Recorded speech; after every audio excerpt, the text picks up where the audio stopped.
ನಾನು ಹನುಮಂತ ಎಂಟರ್ಪ್ರೈಸಸ್ ಪರಮೇಶ್ ಅಂತ. ನಾನು ಒಂದು ಸ್ಮಾಲ್ ಅಂಗಡಿ ಮಾಡ್ಕೊಂಡಿದ್ದೀನಿ. ನಾನು ಸ್ಮಾಲ್ ಅಂಗಡಿ ಮಾಡ್ಕೊಂಡಾಗ ನಾನು ಇಲ್ಲಿವರೆಗೂ ತುಂಬ ಅಂಗಡಿಗಳಲ್ಲಿ ಬಿಸ್ನೆಸ್ ಮಾಡಿದ್ದೀನಿ. ನಂದು ಏರ್ಟೆಲ್ ಪೇಮೆಂಟ್ ಬ್ಯಾಂಕ್ ಅಂತ ಅಂದ್ಬಿಟ್ಟು ಕಂಪನಿಯವರು ಬಂದು ನಮ್ಮ ಅಂಗಡಿಯಲ್ಲಿ ಒಂದು ಏರ್ಟೆಲ್ ಪೇಮೆಂಟ್ ಬ್ಯಾಂಕ್ ಅಂತ ಅಕೌಂಟ್ ಓಪನ್ ಮಾಡಿಸಿದ್ದಾರೆ. ಅದನ್ನು ನಾವು 3 ತಿಂಗಳು ಕೂಡ ಚೆನ್ನಾಗಿ ಯೂಸ್ ಮಾಡಿದ್ದೀವಿ. ಅದಾದಮೇಲೆ ಆ ದುಡ್ಡು ಬಂದುಬಿಟ್ಟು ನಮ್ಮ ಅಕೌಂಟಿಂದ 80,000 ದುಡ್ಡು ಕಟ್ಟಾಗಿದೆ.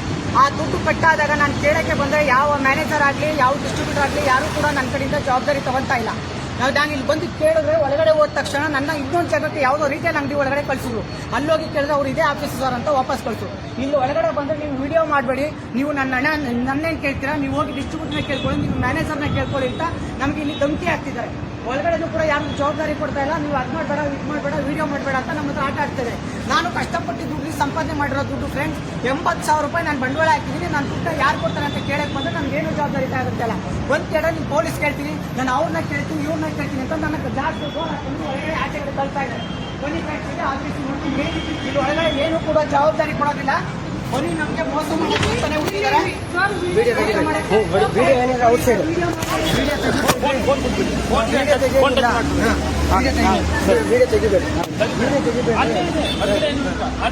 बाहर वीडियो मत लेना, वीडियो मत लेना, उधर बोर्ड लगा को अंदर लगा बोर्ड, अभी वीडियो मत लेना, वीडियो मत, मैं नहीं लेता हूँ, बोर्ड बाहर ले लो अपना। वीडियो पकड़ रहे हैं, क्या देख रहे आप लोग?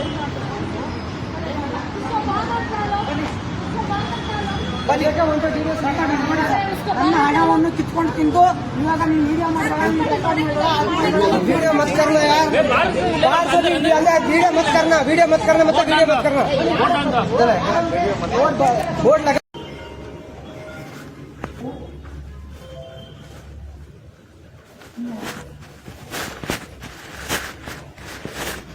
ಇಲ್ಲ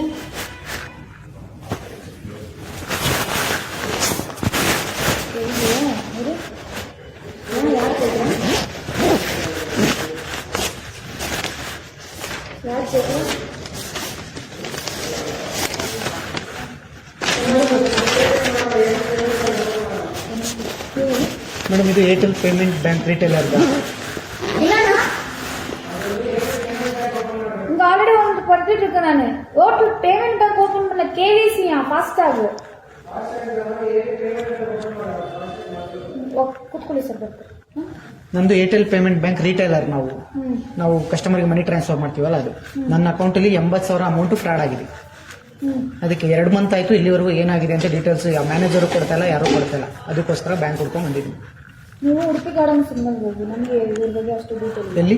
ಉಡುಪಿ ಗಾರ್ಡನ್ ಸಿಗ್ನಲ್ ಹತ್ರ ಹೋಗಿ ಅವ್ರು ಮಾಡಿಸ್ಕೊಡ್ತಾರೆ. ಎಲ್ಲಿದೆ ಉಡುಪಿ ಗಾರ್ಡನ್ ಸಿಗ್ನಲ್ ಅಂದ್ರೆ? ಉಡುಪಿ ಗಾರ್ಡನ್ ಸಿಗ್ನಲ್ ಹತ್ರ ಏರ್ಟೆಲ್ ಪೇಮೆಂಟ್ ಬ್ಯಾಂಕ್ ಅಂತ ಲೊಕೇಶನ್ ಸರ್ಚ್ ಮಾಡಿ ವೇಕೆನ್ಸಿ ಸಿಗುತ್ತೆ, ಅಲ್ಲಿ ನಿಮ್ಗೆ ಸಿಗುತ್ತೆ. ಅದು ಇಲ್ಲಿಗೆ ಲೊಕೇಶನ್ ಕೊಡ್ತಾರೆ? ಇಲ್ಲಿಗೆಲ್ಲ ಅಲ್ಲಿರೋ ಲೊಕೇಶನ್.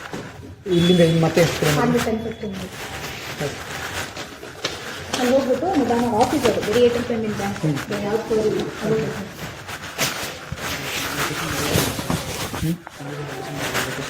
ಲೊಕೇಶನ್ ಹೋಗಿ ಚೆಕ್ ಮಾಡಿ.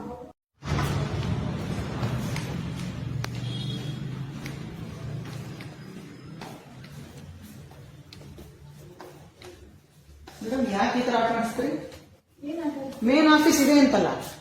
ಮೇನ್ ಆಫೀಸ್ ಹೌದು, ಮೇನ್ ಆಫೀಸ್ ಇದೆ. ಏರ್ಟೆಲ್ ಪೇಮೆಂಟ್ ಬ್ಯಾಂಕ್ ಆಫೀಸ್ ಬೇಕಿರೋದಲ್ವಾ ನಿಮಗೆ? ಹೌದು. ಸೊ ಇಲ್ಲಿ ಏನ್ ಬೇಕಿರೋದು ನಿಮ್ಗೆ, ಅದ್ರ ಬಗ್ಗೆ ಲಿಸ್ಟ್ ನಾವು ಕೊಡೋಕೆ. ನಾನು ಅದನ್ನೇ ಹೇಳ್ತಾರೆ, ನನಗೆ ದುಡ್ಡು ಹೋಗಿದೆ, ದುಡ್ಡು ಏನ್ ಪ್ರಾಬ್ಲಮ್ ಆಗಿದೆ ಚೆಕ್ ಮಾಡಿ ಅಂತ. 2 ತಿಂಗಳಾಯ್ತು, ಯಾರು ಜವಾಬ್ದಾರಿ ತಗೊಂತಾರ ಅಂತ ಹೇಳ್ತಾರೆ. ಏರ್ಟೆಲ್ ಪೇಮೆಂಟ್ ಬ್ಯಾಂಕ್ ಅಲ್ಲಿ ದುಡ್ಡು ಮೇಡಮ್, ಅಲ್ಲಿಂದ ಸುತ್ತಾಡಿಸ್ತೀವಿ. ಒಂದ್ ನಿಮಿಷ ವಿಡಿಯೋ ತಗೋಬೇಡಿ ಸರ್. ನೀವು ವಿಡಿಯೋ ತಗೊಂಡ್ರೆ ಇದಾಗುತ್ತೆ. ವಿಡಿಯೋ ತಗೋಬೇಡಿ, ಮುಂದೆ ಹಾಕಿದತ್ತ ವಿಡಿಯೋ ತಗೋಬೇಕು. ಯಾಕೆ ತಗೊಂಡ್ಬಾರ್ದು? ನಾನು ಅಟೆಂಡ್ ಮಾಡಲ್ಲ. ಯಾಕೆ ಅಟೆಂಡ್ ಮಾಡಲ್ಲ? ನಾನು ಏನು ಅಟೆಂಡ್ ಮಾಡಲ್ಲ ಅಂತ ಬೇಕು. ಈಗ ನೀವು ಈಗ ಮಾಡಿದ್ದೆ, ನೀವು ನಾನು ತಗೊಂಡ್ ಡಾಕ್ಯುಮೆಂಟ್ ನಿಮ್ ಕೈ ಕೊಟ್ಟ ತಕ್ಷಣ ಯಾವ ಅಂಗಡಿ ರಿಟೇಲ್ ಅಂಗಡಿ ಕಳಿಸ್ತಿದ್ರಾ? ನಾನು ಕೇಳಿಸ್ಕೊಳ್ಳಿ, ಇದ್ರ ಬಗ್ಗೆ ಡೀಟೇಲ್ ನಾವು ಕೊಡೋಕ್ಕಾಗಲ್ಲ. ಯಾರು ಕರೀರಿ ಮತ್ತೆ ಕೊಡೋಕ್ಕಾಗಲ್ಲ ಅನ್ನೋದು ಮ್ಯಾನೇಜರ್ ಸರ್ವಿಸ್ ಕೊಡೋದು ಬರೀ ಸಿಮ್ ಕಾರ್ಡ್. ನಿಮಗೆ ಬೇಕಿರೋದು ಡೀಟೇಲ್ ನಾನು ಹೆಂಗ್ ಕೊಡೋಕ್ಕಾಗುತ್ತೆ? ಯಾರು ಇಲ್ಲಿ ಮ್ಯಾನೇಜರ್ ಅವ್ರನ್ನ ಕರೀರಿ, ಯಾರು ಡೀಟೇಲ್ಸ್ ಕೊಡೋದು? ಆಯ್ತು ಸರ್, ಒಂದ್ 2 ನಿಮಿಷ ಕುತ್ಕೊಳ್ಳಿ, ನಾನು ಕರಿಸ್ತೀನಿ. ಕರೀರಿ. ಅದು ಮತ್ತೆ ಕಳಿಸ್ತೀವಿ. ನಮ್ಗೆ ಯಾವ್ದು ರಿಟೇಲ್ ಅಂಗಡಿ ವಿಡ್ರಾಲ್ ಮಾಡ್ಕೋಗಿ. ಯಾವ ಡೀಟೇಲ್ ಅಂಗಡಿ? ಅದ್ಯಾವ್ದು ಅಂಗಡಿ ಮೊಬೈಲ್ ನಂಬರ್ ಕೊಟ್ಬಿಟ್ಟು ಕಳ್ಸಿದ್ರಲ್ಲ, ಅಲ್ಲಿ ಹೋಗಿ ಚೆಕ್ ಮಾಡಿಸ್ಕೊಳ್ಳಿ ಅಂತ ಕಳಿಸಿ. ಏನ್ ಚೆಕ್ ಮಾಡಿಸ್ಕೊಳ್ಳೋಣ ಅಂತ ನಾನು ಹೇಳಿಲ್ಲ. ಏನ್ ಚೆಕ್ ಮಾಡಿಸ್ಕೊಳ್ಳೋದು? ಏನ್ ಚೆಕ್ ಮಾಡಿಸ್ ಸರ್, ನೀವು ಸ್ವಲ್ಪ ಕೂಲ್ ಆಗಿದೆ. ಒಂದು 2 ಮಿನಿಟ್ಸ್. ನಾನು ಮೇಡಮ್ ಬಿಸ್ಲಲ್ಲಿ ಎಲ್ಲಿಂದ ಬಂದ 50 ಕಿಲೋಮೀಟರ್ ಇಂದ ಬಂದಿದ್ದೀನಿ ನಾನು ಇಲ್ಲಿಗೆ. ಯಾವ ಶೋರೂಮ್ ಓಡಾಡ್ತಿದ್ರಿ? 2 ತಿಂಗಳಿಂದ ಯಾವ ಶೋರೂಮ್ ಓಡಾಡ್ತಿದ್ರಿ? 2 ತಿಂಗಳಿಂದ ಅದ್ರ ಮೇಲೆ ಇದೆ, ಮೇಲೆ ಇದ್ರ ಆಫೀಸ್ ಮೇಲ್ಗಡೆ ಇದೆಯಾ?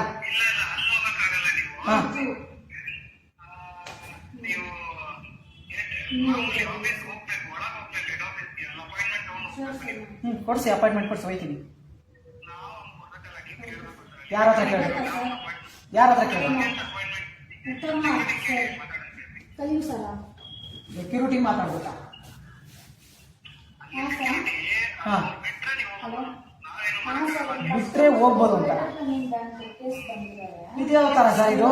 ಫ್ರಾಡ್ ಆಗಿದೆ. ಅಲ್ರಿ ಬಂದ್ರಿ ನಿಮ್ ಜೊತೆ ಟೈಅಪ್ ಮಾಡ್ಕೊಂಡ್ರಿ, ನಿಮ್ ಅಲ್ಲ ಇದು ಹೆಂಗೆ ಅಂತ. ನಾನ್ ರಿಟೈಲರ್ ರೀ, ಬಿಸ್ನೆಸ್ ಮ್ಯಾನ್. ನಾನ್ ನಿಮ್ ಜೊತೆ ಬಿಸ್ನೆಸ್ ಯಾವ ವೆಂಕಟೇಶ್ ಆ ಬೇವರ್ಸಿ ನನ್ನ ಮಗನ್ ಕರ್ಕೊಂಡ್ ನೀವು ಇಬ್ರು ಬಂದು ಕೂರ್ಸ್ಕೊಂಡು ನನ್ನ ಜೀವನ ಹಾಳು ಮಾಡ್ಬಿಟ್ರಲ್ಲ. ಇವಾಗ ಯಾರು ಕೊಡ್ತಾರ್ರಿ ನನ್ಗೆ 80,000 ದುಡ್ಡು? ಅವ್ರು ಕಾಲ್ ಮಾಡಿದ್ರೆ ಹೇಳ್ತಾವನಲ್ಲ ನನ್ಗೋಸ್ಕರ ಸಂಬಂಧ ಎಲ್ಲ ಹೋಗಿ ನೀವು ಏರ್ಟೆಲ್ ಕಂಪ್ನಿ ಕೇಳ್ಕೊಳ್ಳಿ ಅಂತ. ಏನ್ ಮಾಡಿ ಸ್ವಾಮಿ, ಏನ್ ಮಾಡಕ್ಕಾಗುತ್ತೆ ಅಂದ್ರೆ ನೀವು ಬಂದು ನಿಮ್ ಜೊತೆ ನಾನು ಪಾರ್ಟ್ನರ್ಶಿಪ್ ಮಾಡಿದೀನಿ ಅಂದ್ರೆ ನಾನು ದುಡ್ಡನ್ನ ಯಾರು ಸ್ವಾಮಿ ಉಡ್ಸ್ಕೊಡ್ತಾರೆ? ಸ್ಟೇಷನ್ಗೆ ಹೋದ್ರೆ ಸ್ಟೇಷನ್ ಅಲ್ಲಿ ವೇಟ್ ಮಾಡಿಪ್ಪ, ಅಲ್ಲೋಗಪ್ಪ ಇಲ್ಲೋಗಪ್ಪ ಮಾಡಿಸ್ಕೊಡ್ತೀವಪ್ಪ, ಗೊತ್ತೋ ಇಲ್ವೋ ನಮ್ಗೆ ಗೊತ್ತಿಲ್ಲಪ್ಪ, ಅದೇನೋ ಇದಕ್ಕೆ ಹಾಕಿರೋ ನೀರು. ಹಾ ಹ್ಮ್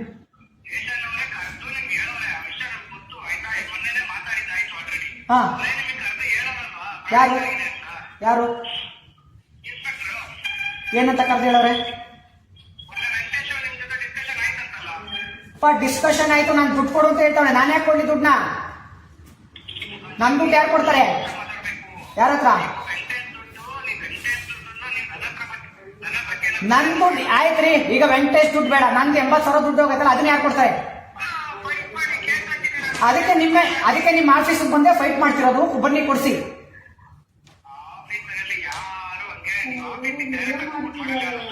ಮತ್ತೆ ಕಂಪ್ಲೇಂಟ್ ತೊಗೊಂಡಿದ್ದೀನಪ್ಪ, ಕಂಪ್ಲೇಂಟ್ ಐತಿಲ್ಲಿ, ಕಂಪ್ಲೇಂಟ್ ತಗೊಂಡಿದ್ದೀನಿ.